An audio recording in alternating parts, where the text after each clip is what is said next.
Ya, Assalamualaikum warahmatullahi wabarakatuh. Selamat pagi, siang, maupun sore untuk rekan-rekan belajar semuanya. Kembali lagi dengan saya Armes Dinograhani, dan kali ini kita masih pada mata pelajaran administrasi umum pada bab 5, yaitu fungsi-fungsi manajemen. Video ini adalah part 2 dari materi fungsi-fungsi manajemen. Jadi sebelum rekan belajar masuk ke video ini, silahkan jika belum melihat ataupun menyimak video yang pertama, disimak dulu, kemudian baru ke fungsi-fungsi manajemen, karena ini adalah video lanjutan dari video yang pertama. Bagi yang sudah, mari kita masuk ke bagian berikutnya. Nah, ada tujuan dari manajemen. Kita akan masuk pada tujuan dari manajemen itu apa sih? Seperti itu. Secara garis besar, tujuan dari manajemen itu dibagi menjadi 3. Ada jangka pendek, menengah, dan juga jangka panjang. Untuk jangka pendek, tujuan dari manajemen itu meliputi tujuan, tugas, tujuan pekerjaan, dan juga tujuan gerak dari organisasi ataupun dari individu tersebut. Tujuan jangka menengah. Tujuan jangka menengah dari manajemen merupakan tujuan pemasaran, tujuan produksi, tujuan keuangan, dan lain-lain. Jadi kalau tadi dalam jangka pendek itu tujuannya per individu atau per karyawan atau per personalia, kalau di jangka menengah ini tujuannya sudah tujuan per bagian. Jadi bagian dalam perusahaan itu atau bagian dalam organisasi itu. Saya contohkan di sini adalah perusahaan. Jadi tujuan bagian pemasaran itu apa? Tujuan bagian produksinya itu apa? Berarti tujuan dalam produksi kan menjalankan produksi atau dapat menghasilkan barang, misalnya seperti itu. Lalu tujuan dari keuangan dan lain-lain dari bagian perusahaan tersebut. Tujuan jangka panjang. Tujuan jangka panjang meliputi pencarian tenaga kerja, juga penyediaan beberapa lapangan kerja, contohnya seperti itu. Kenapa tujuan jangka panjang ini lebih luas jangkauannya ya?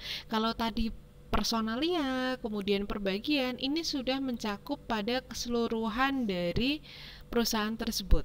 Akan saya jelaskan lebih lanjut pada slide berikutnya. Nah, ini merupakan beberapa contoh dari tujuan jangka panjang.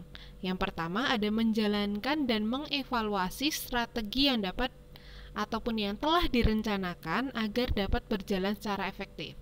Yang kedua, mengevaluasi kinerja, meninjau, mengkaji ulang situasi, serta melakukan berbagai penyesuaian dan koreksi jika terdapat penyimpanan atau penyimpangan, maksudnya di sini, di dalam pelaksanaan strategi. Nomor 3, senantiasa memperbarui strategi yang dirumuskan agar sesuai dengan perkembangan lingkungan eksternal. Yang keempat atau D, senantiasa meninjau kembali kekuatan, kelemahan, peluang, dan ancaman peluang yang ada. Terakhir, ada merancang inovasi yang dapat meningkatkan efektivitas kinerja para anggota yang juga berimbas pada pencapaian tujuan dan sasaran organisasi. Ini penting karena berjalannya organisasi atau berjalannya perusahaan itu dinamis. Jadi tidak dapat diprediksi secara tepat sasaran, mungkin seperti itu ya, karena perkembangan kehidupan organisasi maupun kehidupan perusahaan itu sangat dinamis. Contohnya yang sekarang terjadi, tidak ada siapapun, tidak ada perusahaan manapun yang dapat memprediksi adanya pandemi ini, ya kan?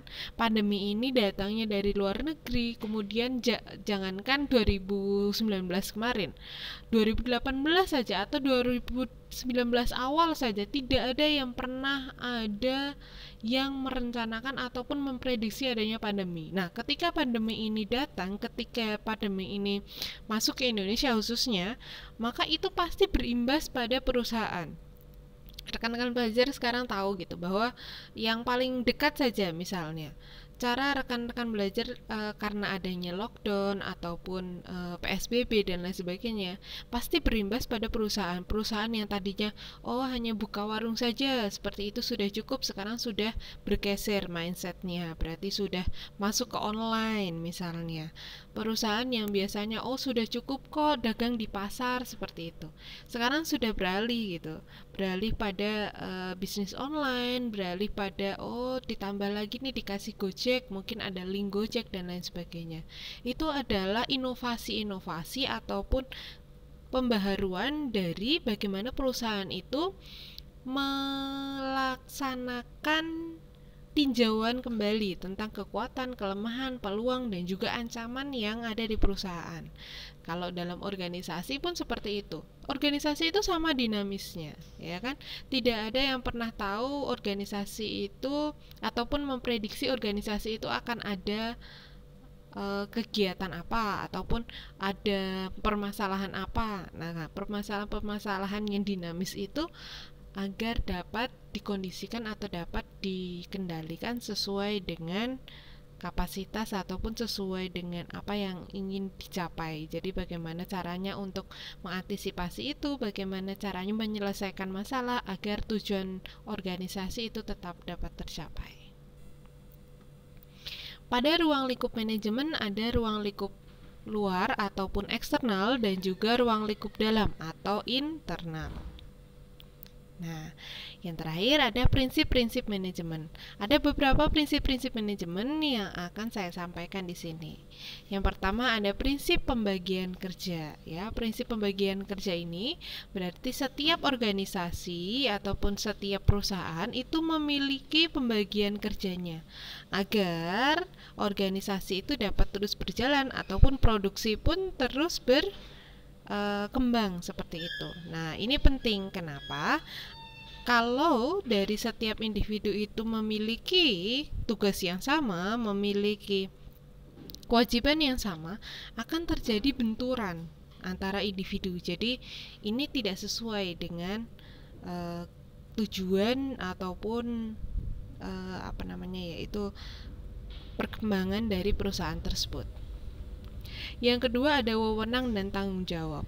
Wewenang dan tanggung jawab ini merupakan kunci dalam melaksanakan roda usaha kerjasama. Jadi berjalannya perusahaan itu dapat sesuai ataupun dapat menyesuaikan dari tujuan yang ada seperti itu. Jadi wewenang dan tanggung jawab ini merupakan suatu pertanggungjawaban yang timbul dari adanya kekuasaan. Yang ketiga ada disiplin. Ini berhubungan dengan wewenang juga. Disiplin itu bukan hanya per individu kita melihatnya, tapi juga per bagian, bahkan sampai lebih luas lagi per perusahaan ataupun organisasi. Itu lebih luas lagi. Kemudian ada kesatuan perintah, itu berarti tentang prinsip di mana perintah dapat diterima bawahan, tidak diperbolehkan untuk diberikan atau lebih dari seorang petugas yang ada di atasnya, ya. Kemudian ada kesatuan pengarahan, subordinasi kepentingan perseorangan terhadap kepentingan umum, penggajian pegawai, ada pemusatan, kemudian ada rangkaian perintah atau hierarki, ketertiban, keadilan, stabilitas masa jabatan dalam kepegawaian, prakarsa atau inisiatif. Ini penting, prakarsa atau inisiatif ini karena setiap organisasi itu yang tadi sudah saya sampaikan itu mengalami dinamisme, jadi adanya inisiatif ini penting bagaimana setiap orang yang ada dalam organisasi tersebut itu memiliki perasaan, kehendak, pikiran, dan juga keahlian agar dapat merealisasikan kegiatannya atau tanggung jawabnya untuk mencapai tujuan dari organisasi. Yang ke-14 ada semangat kesatuan. Nah, terlepas dari prinsip-prinsip yang tadi sudah saya sampaikan bahwa setiap organisasi itu memiliki manajemennya masing-masing. Manajemen di sini bukan hanya tentang sumber daya manusia saja, namun juga sumber daya yang lain yang ada pada organisasi tersebut. Nah, rekan belajar tentunya sekarang rekan belajar lebih mengerti tentang manajemen. Kita akan lanjutkan pada materi terakhir pada asas-asas manajemen. Terima kasih telah belajar bersama hari ini. Tetap semangat, jaga kesehatan. Wassalamualaikum warahmatullahi wabarakatuh.